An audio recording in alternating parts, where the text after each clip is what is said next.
Andrew, the new director, who recently joined our product development department where I work, initially seemed like a hard-working young man. However, he turned out to be a troublesome boss who forced us to work excessively, without understanding the actual situation on the ground.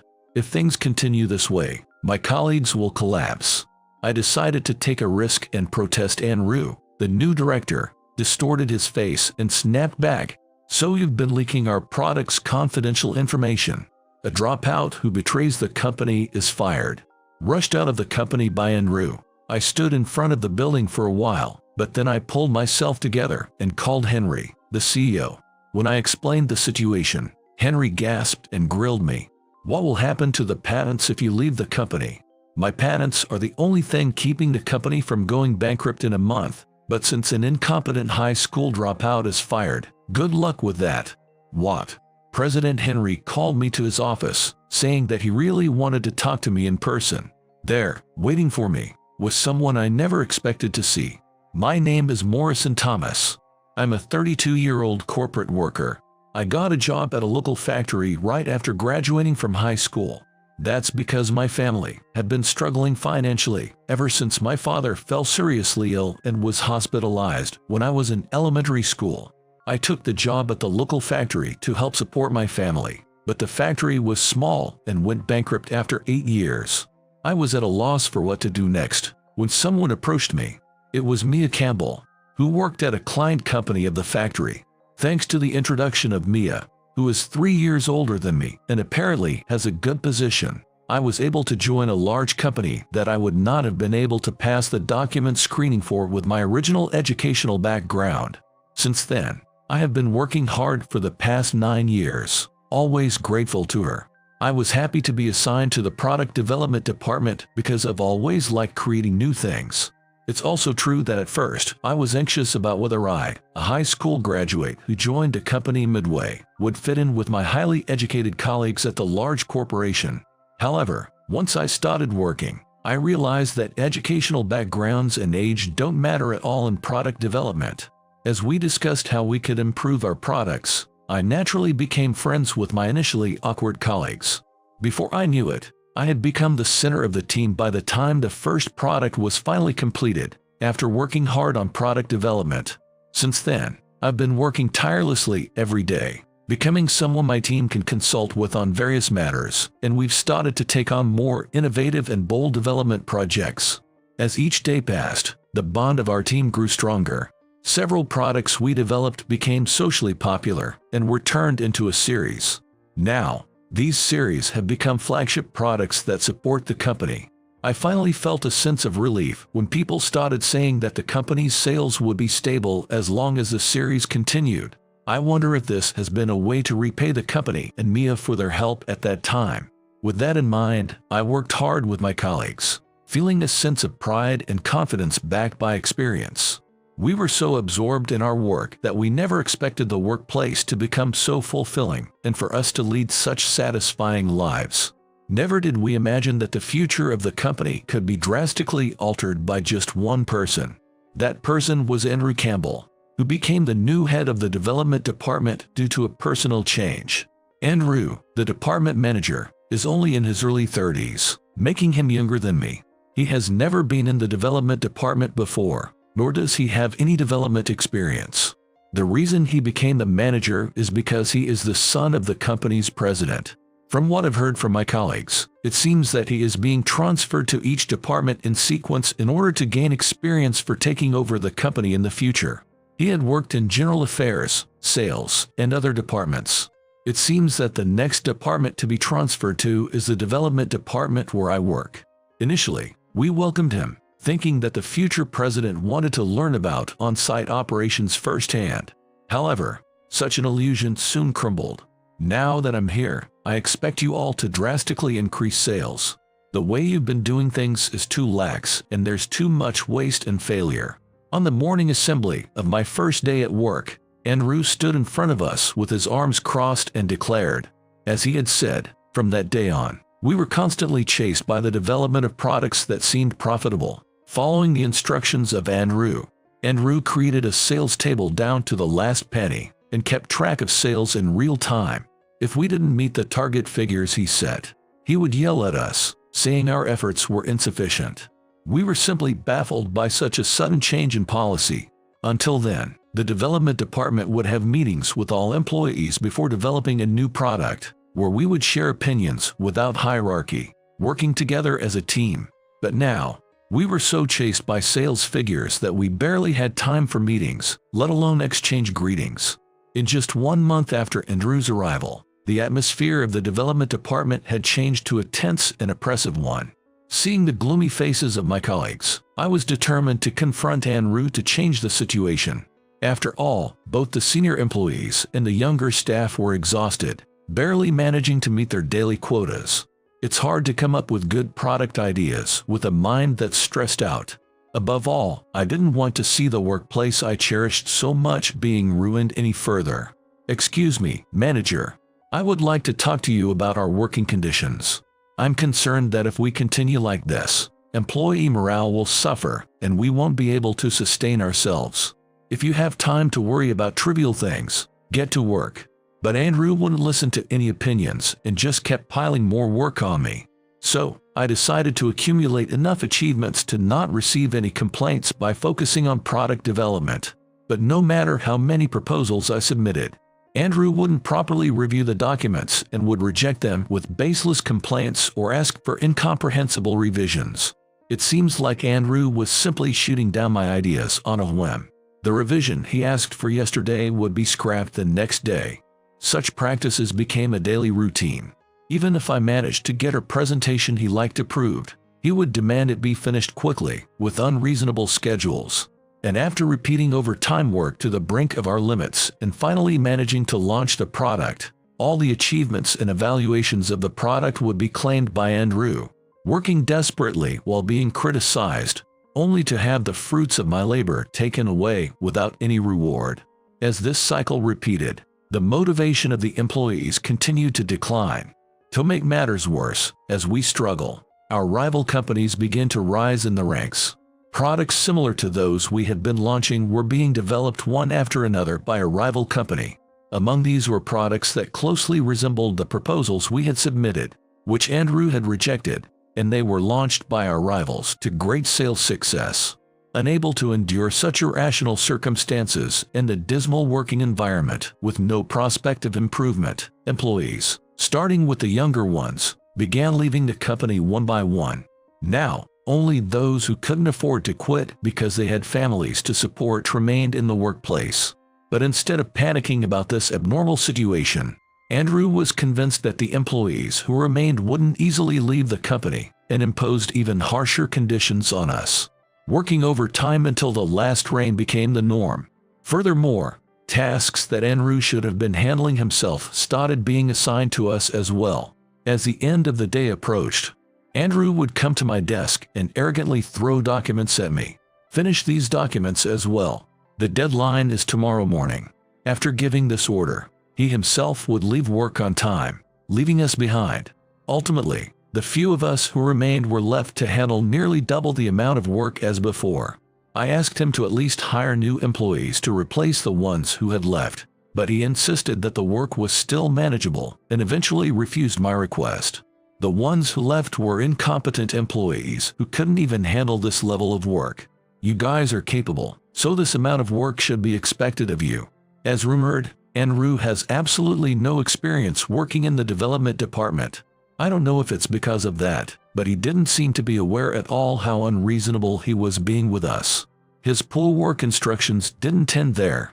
Our days of endless toil wore us down to the point where we couldn't even muster the will to resist. Seeing my colleagues' faces filled with despair, I realized something had to change. Our technology is honestly quite high level, having launched many hit products in the past. We would likely be welcomed at any other company. I even considered the idea of all of us resigning and moving to a new company together, but there's no guarantee of re-employment, and the concern for living expenses during the interim loomed large.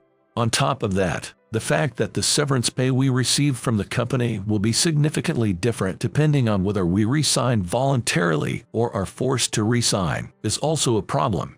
Furthermore, given Andrew's behavior up to this point, I didn't think he would let us go quietly. He will surely try to harass and obstruct us in every way imaginable. Considering this, I concluded that staying at this job was the wiser choice. Having decided to stay, I at least wanted to improve our working conditions. I braced myself and steeled my resolve to have a serious talk with Andrew. Calling me out like this must mean you have something very important to discuss. If you use this as an excuse to slack off, I won't let it slide.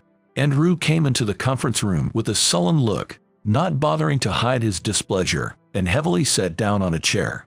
Even though he agreed to talk, with his attitude, I can't tell how much of what I say he'll actually acknowledge. I'm not free like your regular employees. I have a meeting with external parties coming up, so wrap this up in 3 minutes. He gives orders as if he's superior, but we're not exactly free either. In fact, because of Andrew, we're in a state of being chased by deadlines to the point where we can't even secure enough time to sleep. Manager, it's time to improve the way we work in our department. The instructions you're giving are harming the company's profits. What are you talking about?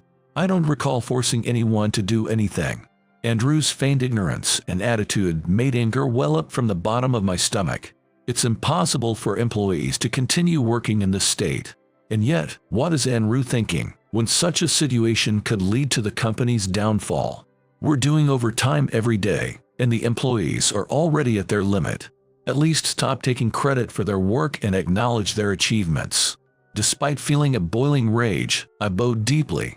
I couldn't stand Andrew's attitude, but I couldn't bear to see my exhausted colleagues any longer. But what came back to me was Andrew's mocking laugh.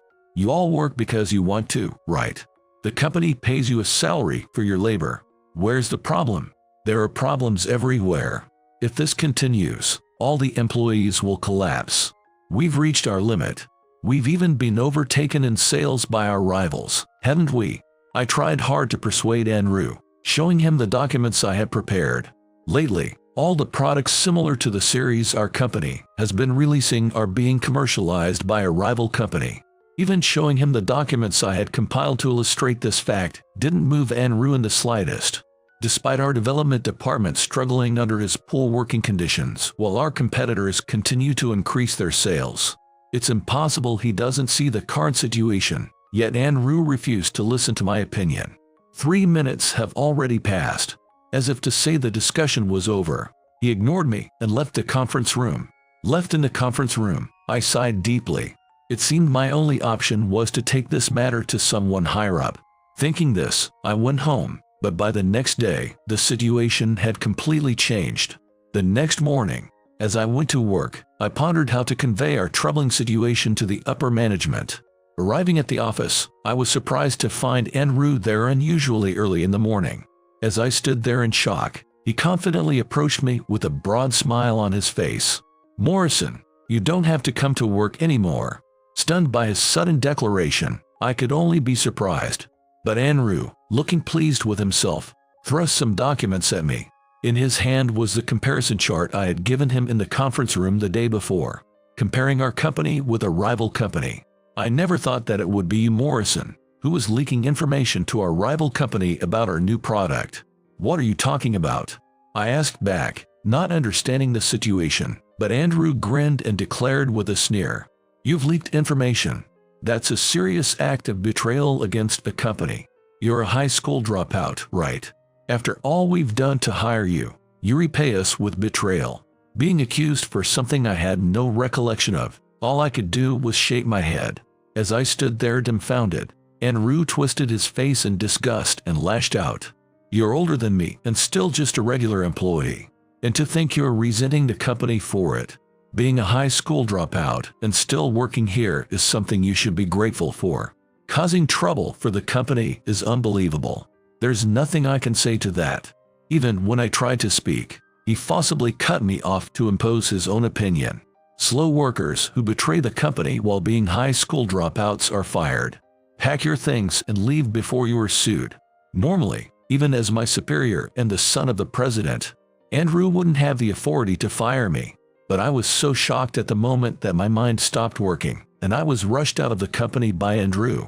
I stood in front of the building for a while, but about 10 minutes later, I began to slowly grasp the situation. No matter how much I wanted to stay, As long as Enru was in the development department, I would likely face the same kind of harassment again. I thought I had no choice but to submit my resignation, but being forced out of the company like this was something I couldn't accept. After some thought, I took out my cell phone and contacted a certain person. "Ah, you must be Morrison Thomas. To think you'd contact me directly. What is it that you need?" The person on the phone was Henry Campbell, the president of the company. I briefly recounted everything that had happened earlier and concluded with, "For these reasons, I have decided to resign from the company." From the other end of the phone, I could hear President Henry gasp, "What foolish thing are you saying? If you leave the company, what about the patents? Without my patents, the company will go bankrupt in a month, but since a high school dropout who's incompetent is fired, good luck with that." "What?" President Henry muttered in disbelief for a while before scolding me in a strong tone. "Even if you develop the products, the patent rights should belong to the company." "No, I have a contract stating that all patents for products I developed belong to me. Employees who invent products in the workplace have the right to obtain patents. Unless the right to obtain patents is transferred from the inventor to the company by employment regulations, the rights belong to the employee. Therefore, in cases like this where the inventor leaves the company, it's necessary to transfer the rights. But of course, I wasn't in the mood to go through with that." After hearing my response, President Henry started making noise on the other end of the phone, then suddenly began speaking loudly to someone else. Then, insisting that he needed to talk to me directly, he summoned me to his office. Just having been expelled, I re-entered the company and opened the door to the president's office as instructed. Inside, waiting for me, was Mia, the person who had gotten me the job at this company. She is actually Henry's real daughter, Andrew's sister, and currently the executive vice president of the company. In front of President Henry and executive vice president Mia, I began to explain everything Andrew had done from the beginning. As the story progressed, President Henry began to sweat more and more, while Mia turned pale with a serious expression. Then, something unexpected was said. "The whole reason Andrew was made head of the product development department was to learn the ropes from you, wasn't it?" According to Andrew's reports, there were no problems. In fact, he said the sales in the development department were up, which I thought was proof enough. While President Henry fumbled for excuses, Mia sharply pointed out, "If you listen to Morrison's report, it's clear the development department is in a difficult situation." As President Henry hung his head in defeat, Mia turned around and bowed deeply. "I had no idea things had gotten this bad, and I am truly sorry. As the executive vice president and as the daughter of the president and Andrew's sister, I deeply apologize." "It's not something you should apologize for, Mia." I instinctively shook my head, but Mia insisted firmly, "No, my father and I are responsible for the actions of our employees, and it was our oversight that led Andrew to declare you fired.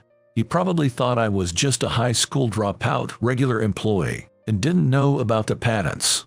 But it was a thoughtless act. Andrew probably got angry because I wouldn't comply with his demands and thought he'd make an example out of me by expelling me. But if I were to leave the company, the popular series for which I hold the patents would no longer be sellable. Losing the main products would cause incalculable losses for the company." As I thought about this, Mia bowed to me again.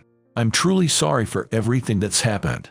Would you consider staying with the company? So, I'm not being fired?" I asked for clarification, and Mia let out a tired sigh.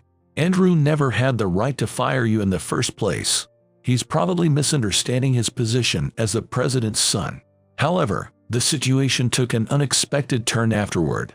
What was thought to be Andrew's unilateral decision revealed unbelievable circumstances upon further investigation. It turned out that Andrew caused this trouble because he was poached by a rival company." Mia explained the situation in more detail, which was unbelievable for me, who had thought Andrew was to be the next president as the son of the current one. I never imagined competing for the presidency. I had no such intentions. "What do you mean?" Apparently, at the same time Andrew was moved, Henry had decided Mia would be the next president. Mia, who had worked alongside the president for years and currently managed the company's operations as the executive vice president. Therefore, President Henry was preparing Mia to be his successor, but Andrew, the director, was not satisfied with this decision. Andrew harbored resentment towards Mia becoming president, despite her being his sister, feeling overlooked even though he was the actual son. That's when the rival company approached him with an offer. He said he'd rather destroy the company than work under his sister for the rest of his life. He was told that if he leaked talented personnel and promising products, they'd welcome him with open arms and great conditions. Andrew confessed to such facts. The fact that former employees who have left the company have been quickly scouted by rival companies also supports this. Many former employees are now working for that rival company. Andrew was the one passing employee lists and information to the rival company. So, Andrew was connected to the rival company. That's why he didn't stop giving such unreasonable orders, even though the development department was under such strain. Still, for Andrew to act alone, even as the president's son, seems too grand a scheme. Mia nodded slowly to my comment. There must be others in the upper management involved that I haven't yet investigated. It's strange that I, the executive vice president, knew nothing of the situation. So, someone was hiding information along the way. Those connected to the rival company might have been in the upper management for a while, waiting for a chance to undermine the management. Driving out employees and leaking information to the outside is a serious act of betrayal against the company, undoubtedly a crime. Even without that, Andrew's actions were deplorable. It's unbelievable that he would go as far as to risk the company's bankruptcy just because he was overlooked as the next president candidate. Probably, if you had left the company, his plan would have been complete. That's why he targeted you specifically, with harassment, but he underestimated how much you contributed to the company, Morrison. So, he insisted I was fired because I haven't submitted my resignation quickly enough. Indeed, I did intend to resign. That would have meant leaving the company as a voluntary resignation, fitting perfectly into Andrew's plan. Morrison, you hold the patents for our company's popular series. If you had left, the sales would have plummeted, and the damage would have been immense. Mia frowned and continued. If you had left the company, the rival company would have contacted you immediately, probably within a week. I have no intention of complying, though. Personally, it infuriates me to be thought of as someone who would easily switch to a rival company. At least while Mia, my benefactor, is here, I have no plans to let other companies use the patents I hold.